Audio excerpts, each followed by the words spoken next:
Good morning, everyone, and welcome to the 2025 Home is the Key event.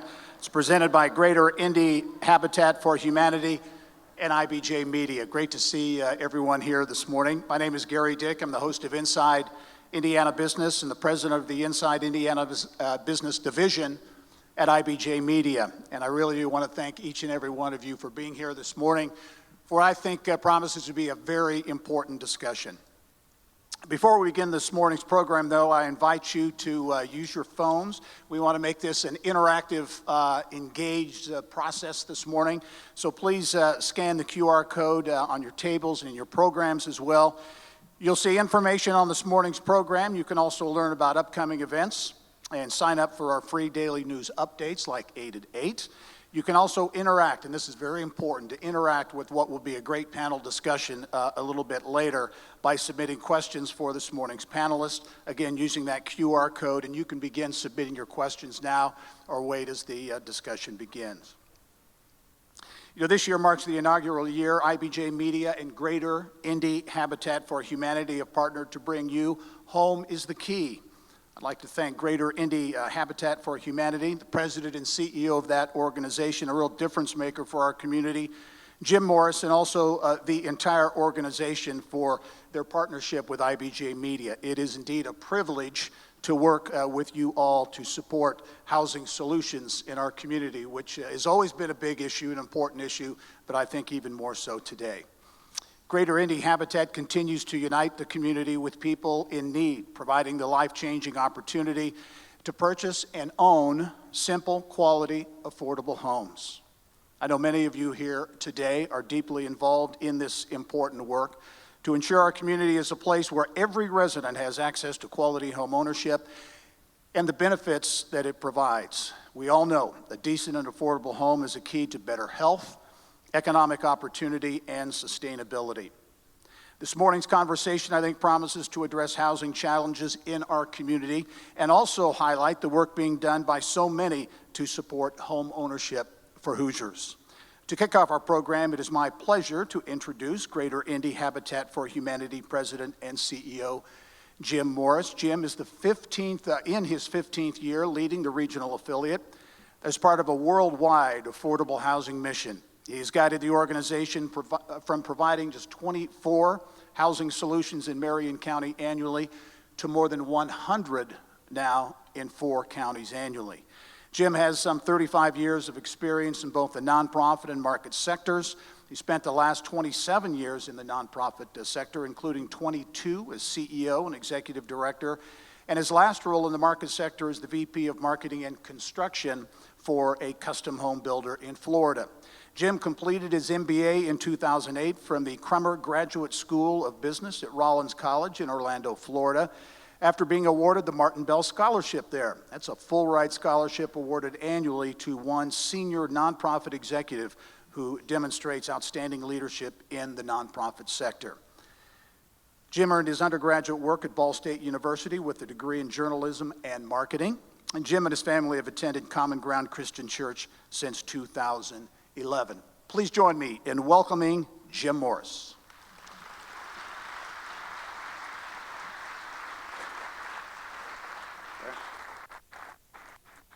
Well, good morning. Thank you, Gary, for that warm introduction.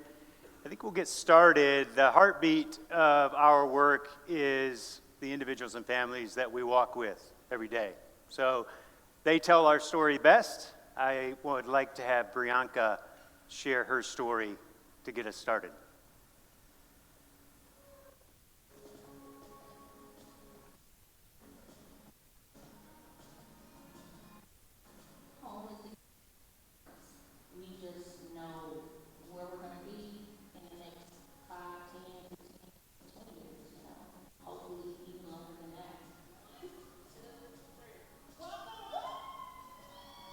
Two small children, 6 and 2. Cassidy is the first grader, and pretty much we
reality of you built this and now you're living in it and you're paying for something that you can check off these boxes to pay off this as well. So I don't have to think about slumlords. It's peace of mind. Like, I know who's going to be getting money. I know it only changes if my taxes or something goes up. There isn't multiple people I'm dealing with. It's all a one-stop shop. That makes me feel comfortable. But I know stability is number one.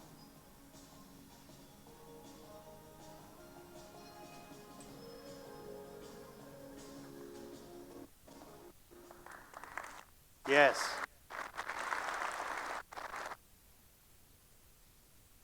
Thank you, Rianka and her family for sharing. And on behalf of our board, our staff, our Tiger team members who are retired, longtime regular volunteers, thank you for coming this morning. This conference. We couldn't be more grateful to have you here. I thought I would start, before we get into the conversation, with a little activity. I already heard an oh no. I won't make you get out of your seat, but let's start with just kind of getting in.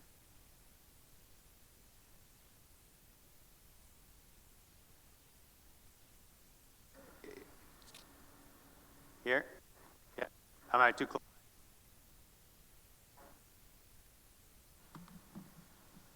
I was all into my Taylor Swift moment here. I was like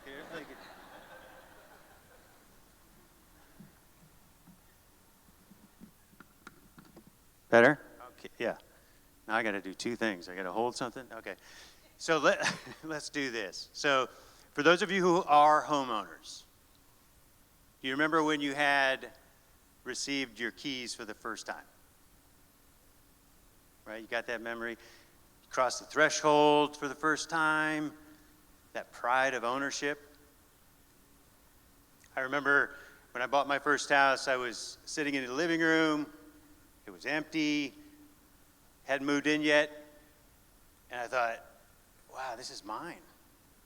Then I remembered it was also my mortgage, so I was like, whoa, this is mine. And so, you know, for those of us who are in this space, I hope that your memories have some of the smiles, like you see some of our few of our home buyers there have as well. So to continue down memory lane, for those of you who aren't homeowners, let's just go into a space of when we grew up, what home meant to us, no matter where we lived. You know, was it a place of celebration, holidays, birthdays, even that special nook that you could read in, that you found a special place for? Homeownership is that space, and home is that space for us to elicit a lot of memories. This is a picture of my home that I grew up in. I'm from Michigan City. This is not the actual, what I remember exactly looking like. I lived there 35 years ago. This is a picture I took off of Google. My grandfather actually built this home, and my mother acquired it in 1970 when I was all of 3. And it's about 1,000 square feet, humble home. Plenty of good memories that I had grew up there. But honestly, I was also embarrassed by my home. My sister and I went to a school outside of our neighborhood because both of my parents worked, and we stayed at another family's to watch us after school. And so we went to the school in their neighborhood, and it was a wealthier neighborhood. So when I was exposed to those homes, I realized I was a little embarrassed about inviting anyone to my home in my neighborhood. I totally remember having this sense where I always wanted our home to be a little better for my mom. And specifically, I remember we had this really ugly green paisley carpet that was so worn you could kind of see the subfloor. And when I got to high school, we finally were able to afford new carpet. And I was just overjoyed for my mom that she finally had new carpet. I didn't realize until I was an adult how good I had it in a home. My mom even reminded me that because the mortgage was very reasonable, it helped them to help me become a first-generation college grad. So I didn't know stability. I didn't know those definitions, security, but I experienced it. I grew up in it. And we recognize now just how valuable that home was to me as I grew up. Home was the key to stability, health and well-being, like Brianka mentioned, for her family. Educational outcomes and wealth building. We do a impact study every 5 years with our homeowners, and in the most recent one, we saw that 72% plan or have completed some post-secondary education after the stability of homeownership. 63% felt decreased control of direction of life, or that sense of hope in their life, and then 70% felt much better off financially. For those of you who know the name, and many of you have participated with us, you may not understand the breadth of Habitat for Humanity. We are, as Gary mentioned, a worldwide mission. We are in 70 countries worldwide, and in the US, we're in 900 affiliates throughout 50 states. Here in Indiana, we have 40 of us that serve the great state. And in our region, we actually now serve in 5 counties, as Hamilton, Hancock, Hendricks, Marion, and Shelby. We have a 5-minute warning for me to keep the pace going. We provide and preserve affordable homeownership for 80% area median income and below. Essentially, for those who don't speak median income language, that would mean someone in that $40,000 to $80,000 annual income. What we do to help provide and preserve is we build and rehab homes. We provide homeowner repair for seniors and veterans. We do home buyer education through Habitat University. We do community volunteerism and engagement, which many of you have been a part of, and we're grateful. We are an advocate for the need for affordable housing, and we do an affordable mortgage. And that's the part many don't often know about Habitat, that the perception sometimes is that we give them away. And as Brianka made it very clear, she purchased her home and is very proud of that. So we are in our 38th year, and we have provided 1,217 housing solutions, and that equates to 866 homes that we provided along with those mortgages, and we've been able to do 351 repairs. Because we originate and service the loans, we've also been able to see 218 of those houses paid off, which is pretty fantastic. So they are true homeowners. So we often get asked, who buys the homes? And this is just a small sampling, but it's healthcare, it's those who are first responders, teachers, warehouse. It's all the folks that comprise our community and make it thrive. That's who buys the homes. So, affordable is what we use, but there's like an A-team of words we use to describe it for some reason. And so this dates me a bit. This was one of my favorite shows when I was in middle school. But you'll hear the word attainable, achievable, workforce housing. These words are all valuable and have their place in describing what is needed. But when you strip it all away, it comes down to the access to the opportunity is around affordability. And that's the means by which we see and others are concerned in this space that we're seeing a growing affordability gap in our region. So if we were to define that, you see sales price there and what people can afford. And by afford, if we use a really general term in this, it's 30% of someone's monthly income or less going to housing, or using 3 times somebody's annual income, gross income, to go to housing. And it ultimately shows that the gap is growing. So if we took one of those households of 3, about $60,000, which would be about 60% of the median income, about a $200,000 house would be where they would want to fall. And in the 4 counties, none of the median prices fall in that 3%, or 3 times or below. It's as high as 7.5 in Hamilton County, where we serve, where the median price is $455,000. So we realize that it is a complex issue. And Shane, our speaker, Shane Phillips, is going to share more about this. But part of the challenge is on the supply side for us, just one of the key areas. My board presented this data for us, and as you can see, kind of from your left to right, in that $200,000 range, the housing stock has dropped off a cliff, especially over the last several years. And so there's just not much available to purchase. And that's in the affordable range. When you look at the complete gap that we have in terms of availability across all sales points, you can see from the Builders Association of Greater Indy, right around 2015, we got behind in our supply as you track along that dotted line. And then in the last few years, it's expanded tremendously with roughly 70,000 homes needed by 2028 just to catch up with where we are in supply.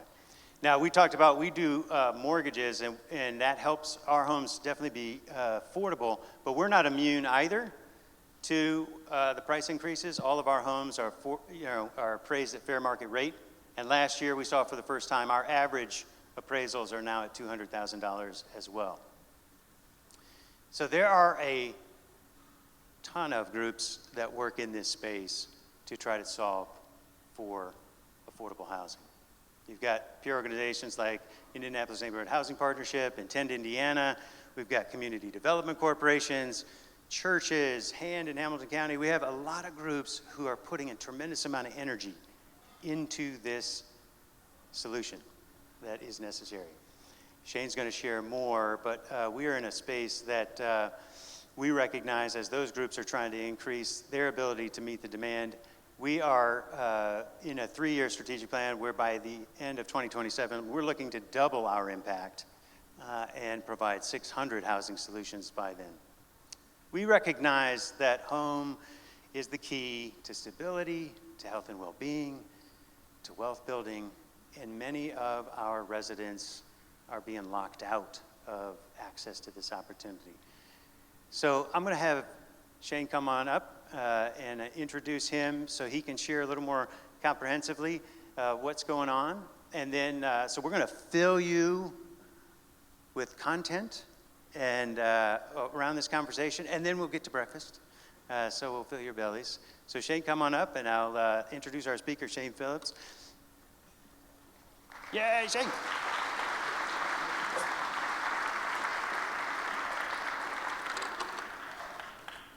Yeah, you have to. Yeah, can people hear me? They can. Wonderful.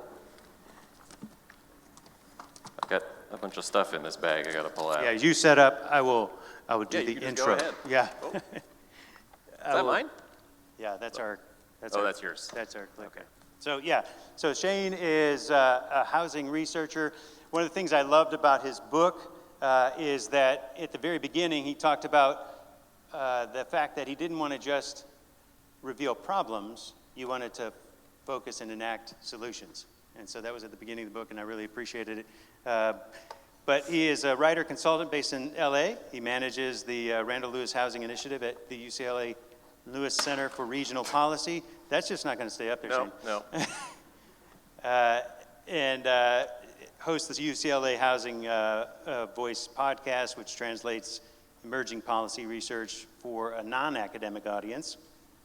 And so maybe a good listen for all of us. He's the author of the book that I mentioned, The Affordable City, which offers more than 50 strategies, the solutions for improving and maintaining affordability.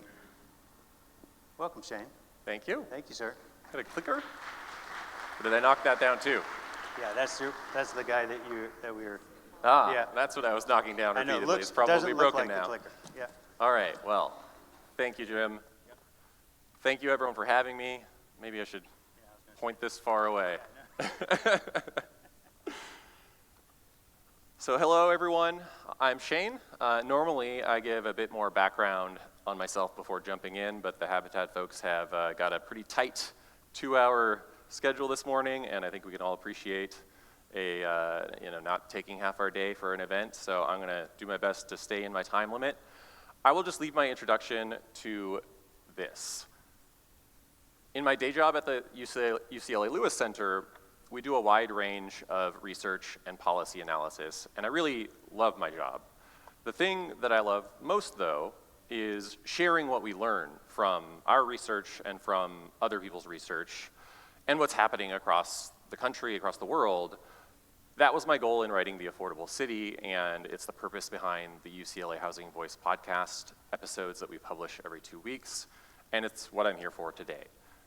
I believe very strongly in the power of knowledge and of creating knowledge through research, but unless it reaches people like yourselves and motivates you to act on it, and ideally gives you some ideas about how to talk to others about it, then it doesn't really do a whole lot of good for the world. This presentation today is sort of a truncated version of a presentation I give around the themes of my book. I wrote The Affordable City as a sort of policy handbook on how to improve affordability. Things like what to prioritize, what to avoid, case studies, et cetera, et cetera. The themes I organized the book around, and which I'll say more about in a few minutes, are supply, stability, and subsidy, the 3 S's.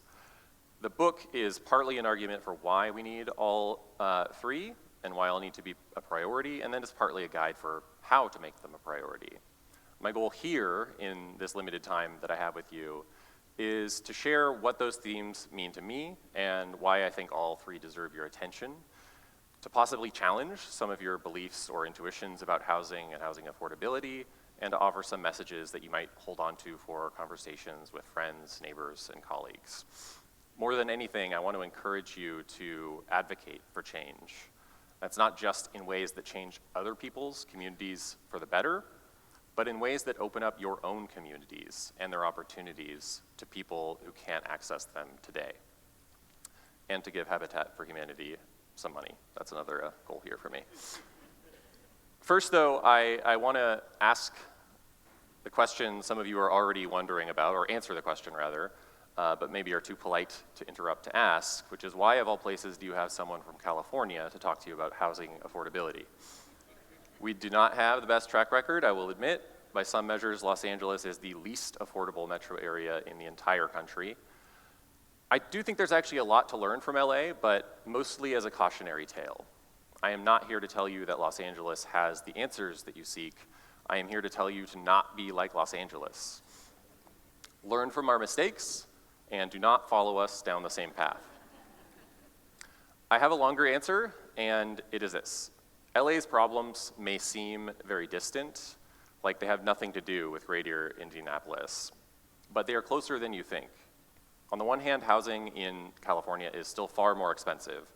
The median home in LA now costs just shy of $1 million.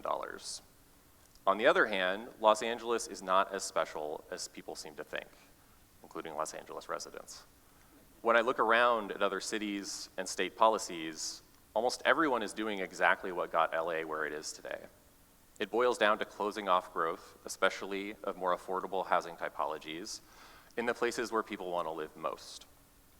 As in LA, I see in many places plans and zoning codes written in the 50s, 60s, and 70s that have been barely updated in the years since. Where housing is allowed at all, I see almost exclusively sprawl that is financially unsustainable for governments and households alike. Lower cost housing types, like what Habitat tends to specialize in, are often illegal or at the very least infeasible to build. I see communities betting their future and their children's futures on the hope that if they don't plan for more residents, then more residents won't come. I see the same indecision, delay, and inaction that has defined California. Los Angeles, as you probably know, is reaping what it sowed from our years of inaction. High costs, torturous commutes, departing businesses, a broken budget. Worst, we have utterly failed the nearly 50,000 people who have no place to call home or on any given night. 1 in every 85 residents in the city, about 4 of whom die on our streets every day on average. This was all done in the name of protecting our unique neighborhood character, the things that made LA special and that residents most loved and appreciated about living there. The sad irony is that we could not have destroyed our character and those things we loved more effectively if we had tried.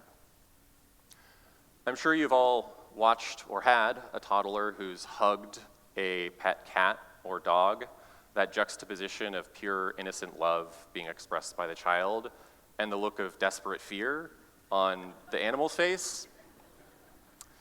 It's adorable, and of course you should record that for posterity, but after you see it, you tell your kid never to do it again, right? The reason, if I can make a bit of a strained metaphor, is that loving something does not mean holding it so tightly it can't breathe. We do not want our communities looking like this. We allow the things we love to live and grow and change separate from us because they don't exist solely for our personal gratification. They're not museum pieces to satisfy our sense of nostalgia. Most of us eventually absorb that lesson when it comes to pets and hopefully other people, but not so much when it comes to our neighborhoods. In LA, we made the mistake of believing that we could build a great place and then freeze it in time. We believed that the built environment was more important to the character of our neighborhoods than the neighbors themselves. We are living in the world born from that belief.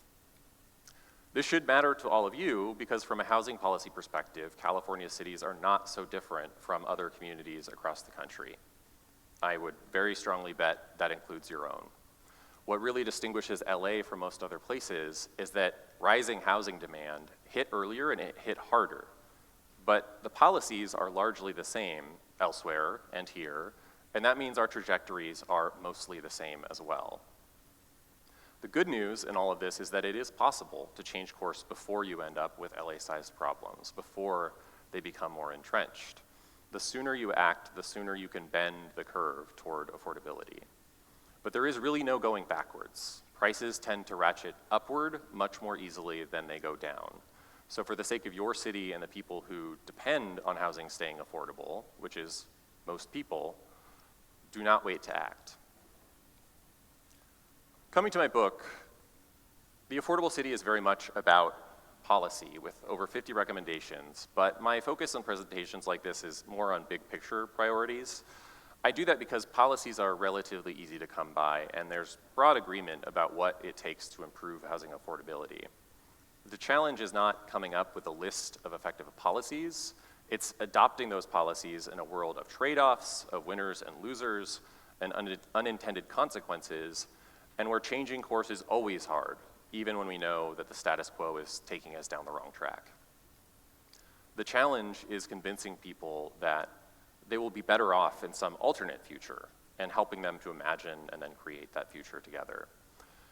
My framework, again, for thinking through this process of imagining and creating that future is the 3 S's: supply, stability, and subsidy.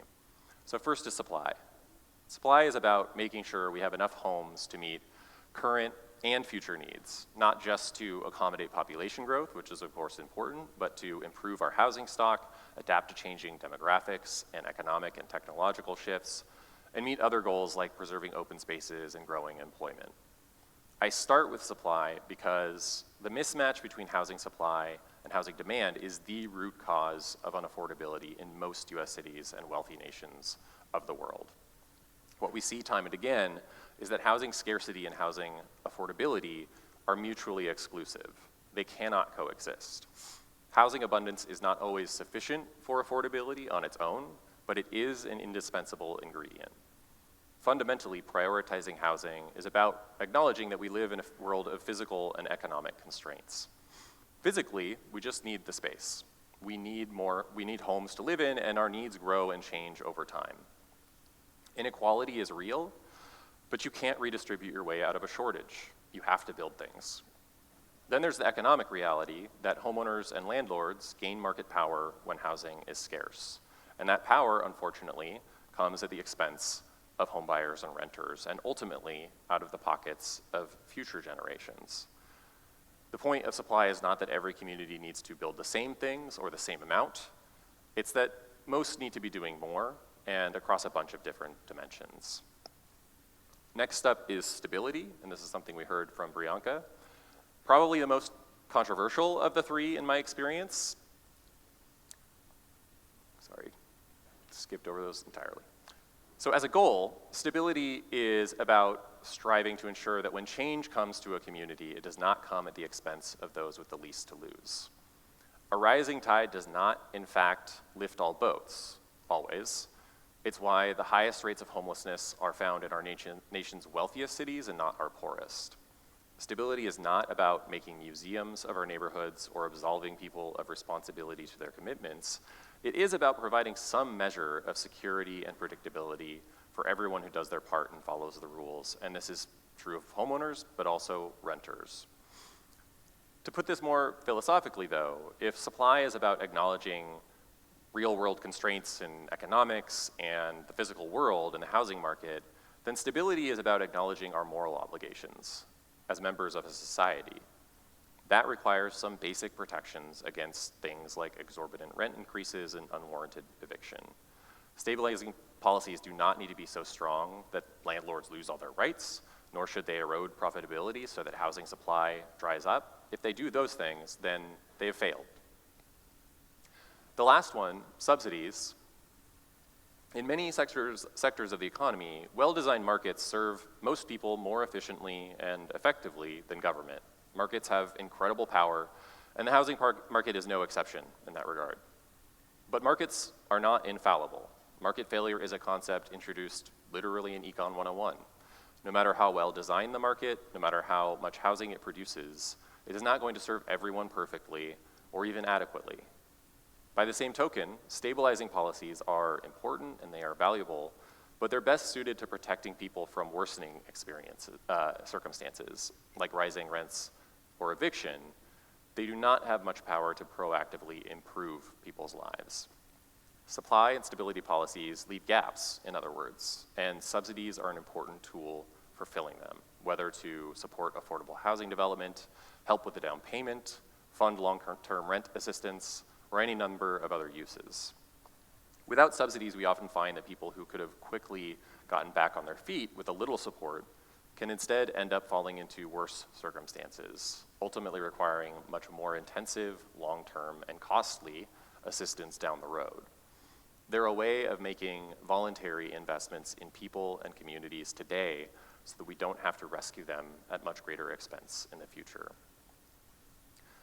To take a step back here, the basic insight underlying the three S's, and it is very basic, is that different people and different communities have different needs, and their needs change over time. That being the case, it is impossible to serve everyone adequately with just one tool or one policy or one housing type or neighborhood type or prioritizing only supply or stability or subsidy. A new market rate apartment building slows rent growth across the housing market, but does not do anything for someone facing imminent eviction. Supportive housing is effective at reducing homelessness, but it doesn't keep homeownership within reach of the middle class. The point is, that's perfectly okay. No policy can do it all, nor are they intended to. But with a holistic approach, you can shore up weaknesses and cover blind spots. To do that effectively, though, we have to start by acknowledging that each priority does have shortcomings and blind spots. It's not a sign of weakness to acknowledge that. It's a sign of integrity and important for building credibility. Which brings me to why this all matters from a coalition building perspective as well. Sorry, I'll skip ahead here. Every community encompasses many groups and interests, and none of us gets anything done unless we make common cause with others. I think the people in this room probably know that better than most. That starts with understanding other people's needs and values. Evaluating our plans through the lenses of supply, stability, and subsidy is one way of making sure that we're considering those different perspectives. It's a way of directing us toward more holistic solutions so that we can move forward on the same team and actually accomplish things and not hold each other back as opponents. The point I'll just try to drive home here is that these priorities reinforce each other. You can think about supply, stability, and subsidy as a three-legged stool for affordable communities. Sturdy and resilient when all the legs are in place, but if you remove any one, the whole thing topples over. Leaving one or more of these priorities out is a choice to also leave behind large groups of people. I was thinking about how Habitat for Humanity fits into this framework, and it struck me that you really are at the nexus of all three S's, which is pretty rare. You build homes, growing the supply of quality, relatively low frills, affordable housing, an increasingly hard to find product in most cities. You depend on subsidies to support your work because there is a gap between the cost of building a home and what lower income families can afford. And your donors recognize that, stepping in to fill that gap. Recognizing that stepping in to fill that gap makes a world of difference to the families that you serve. And while my work historically has tended to emphasize stability policies to benefit renters, and I have not given a whole lot of thought to homeownership, for most families, there is nothing more stabilizing than homeownership. It is not a replacement for tenant protections, but it is the best possible outcome for many renters. And again, that's something we heard Brianka use that word, stability, multiple times, and I promise I didn't even see the video in advance. I just planned to say this anyway. I just happened to put these themes of supply, stability, and subsidy into an alliteration and write a book about them, but Habitat shows that these are not new ideas. Organizations like this one have embodied their work for decades, whether or not they put it in these terms. Among the three S's, supply is the one that you have the most control over locally, and it's also the area you're most likely to get bipartisan support for, reform at the state and federal level in particular. So I'm gonna dig into this one just a little bit more. First, we should just get on the same page about the state of US housing supply. Over the last half century or so, this chart shows per capita housing production since about 1960, and you can see even with the ups and downs that follow the economic cycle, there's a very clear downward trend. Many years of empirical research make it clear that if you have two cities with similar demand, the one that builds more housing will end up more affordable.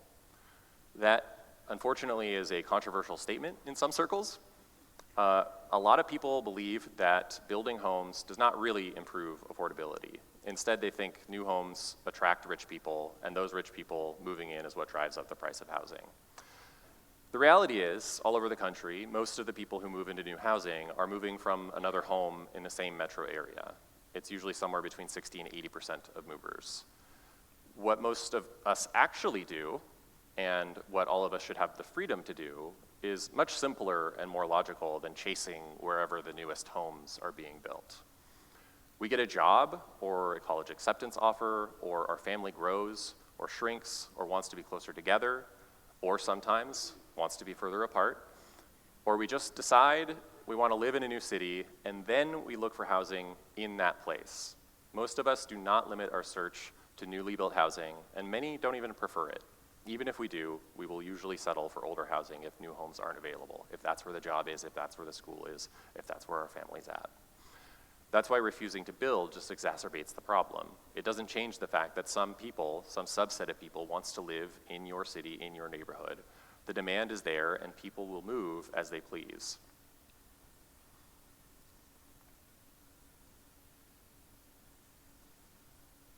Another reason that I focus, and I'm going to skip this slide much as I would love to spend time on it. Another reason I focus on supply in these presentations is to emphasize how building more homes and more diverse types of homes is not just a burden that we have to bear. Growth comes with its challenges, and they are not always fairly or equally distributed, but growth is also what gave us all the places that we value today. It's an opportunity to build a better future for ourselves and for others. Opposing growth is, to me, implicitly an admission that our best days are behind us. I personally refuse to accept that, and I don't think you would be here if you believed it either. In most of the US today, as I said, housing and affordability is fundamentally a problem of demand outstripping supply. What I hope you will all appreciate and encourage your friends and neighbors to appreciate is that being in demand is a good problem to have. It is a blessing and not a curse. With demand comes options. It can be harnessed and it can be turned into something positive. There are countless cities and towns across America that would give anything to have a problem of too much demand, many not too distant from the one we're standing in today. On that note, I've come to view cities as having really just three possible futures that they can look forward to in the long run. If you're in demand, then growth is inevitable, but the form it takes really depends on you. One possibility is that you can channel that growth into a growing housing stock. The other is channeling it into higher home prices and rents. If you build, it's possible to keep housing abundant and affordable, but if you don't, you force people into a cruel game of musical chairs, a game where those with the fewest resources are left with nowhere to sit and, more to the point, nowhere to sleep when the music stops. Down that path lies worsening affordability, deteriorating homes, declining numbers of children and closing schools, and all the things that basically characterize where I live today. The third option is reserved for places without much demand, places that are stagnating or in decline. Wrecking your economy is a pretty unappealing way to lower housing costs, and I don't think you want to follow LA down path number 2, so it really has to be that first option. Here's another way of putting this. You can have a community that is appealing, affordable, and unchanging, but you can only pick 2. If it's appealing and unchanging, it is not going to be affordable. This describes places that draw a lot of people but build very little housing, including, again, Los Angeles. If your city or town is unchanging and affordable, that is a pretty sure sign it's lacking appeal. This is the story of many deindustrialized Rust Belt cities. And if it's appealing and affordable, then change is coming. People are coming whether you plan for them or not. You can focus on the negatives and let that paralyze you, or you can do the work and turn it to your benefit. So after a few decades, really, of pretty stagnant housing policy in this country, there's a lot of exciting housing reform happening really all over the place, and a lot of places to take inspiration from. I'm unfortunately going to skip this city post, but I will talk about state reform, because I think this is, I'm just going to load these up here, because I think this is in some ways at least as important as local reform, and something that you may not hear from a speaker very often to engage in. You often hear, you should engage locally, and that's absolutely true, but you can have a lot of influence at the state level and affect your entire state, and everyone really does need to be in this together. And because we're in Indiana and not California, I think Montana is an important case study. So as COVID-19 was happening and ending and so forth, people were moving to Montana, prices were rising. The whole state has a few 100,000 more people than the entire city of Indianapolis, so it did not take much for demand to outstrip supply. And in response, the state legislature passed a package of housing reform bills that have come to be known as the Montana Miracle. And I'll just make 2 quick points about this. One is, in some ways, the laws that they passed were very similar to what you see in California, in Washington State, in Colorado, but also in Florida, in Arizona, in Texas. There's a lot of convergence on these policies. But one thing that Montana did differently that I thought was kind of uniquely Montana, or at least uniquely a conservative state kind of thing, was Senate Bill 382, which gives cities a list of 15 reforms that they can make and requires each city to implement at least 5. It can be allowing duplexes and ADUs anywhere. It can be eliminating or reducing parking requirements, fees, minimum lot sizes, so on. One thing I really appreciate about this approach is it requires everyone to contribute to solving the state's housing crisis, but it leaves cities a lot of flexibility on exactly how they do it. In a Republican state where officials are wary of mandates, they found a way to require collective action in an individualized, freedom-loving kind of way. And really critically, when housing is allowed in many places and many forms, no single neighborhood or no single city has to bear a very disproportionate share of the burden and inconvenience that does come with redevelopment. I don't want to deny that. It becomes a shared endeavor where every neighborhood and every city contributes to solving the housing crisis, and if everyone is contributing, then no one really has to do all that much. That's one of the main reasons I've become a very strong advocate for state reform. This is not really a problem that can be solved by a few do-gooder cities while every other jurisdiction sits it out. And history suggests, unfortunately, that most cities will sit it out if given the chance. And that's why states as different as California and Montana and Florida and Arizona are all passing surprisingly similar housing laws. So I'm going to close here and skip one more set of slides that I really wanted to talk about. They got all those charts. But I will end here because I know I'm running out of time. And this is just to restate something I've already said. I want to encourage you to tackle the housing problems you have with a clear sense of costs and trade-offs, and that is one of the purposes of the supply stability subsidy framework, but also to take on these challenges with a sense of positivity and optimism. In my experience, the best places are the ones where residents believe that the best is yet to come, where that attitude permeates the culture. That is something much of California has lost. There are things worth preserving, but our communities cannot improve if we don't know what we're willing to give up, and we can't get where we want to go if we're only looking backward. If your city or neighborhood is struggling with affordability, that's a challenge to overcome, but it means you've built a wonderful community that others want to share in and contribute to. That's exactly what they're doing when they move here from other places or when they grow up here and choose to stay. Embrace that and encourage your friends and neighbors to do the same. To give another shout out to Habitat here at the end, this again is an organization that I think really embodies that spirit. It brings together the community to welcome new neighbors in the most direct way possible by building their home alongside of them. Our communities are not so fragile that they will be ruined by more people. People are their strength, and more will make them stronger. If you love where you live, as I'm sure you do, then show your appreciation by ensuring its opportunities are not closed off to future generations or only available to those who have already had the most opportunities in their lives. Let it change and welcome more people in the same way that it welcomed you. Thank you.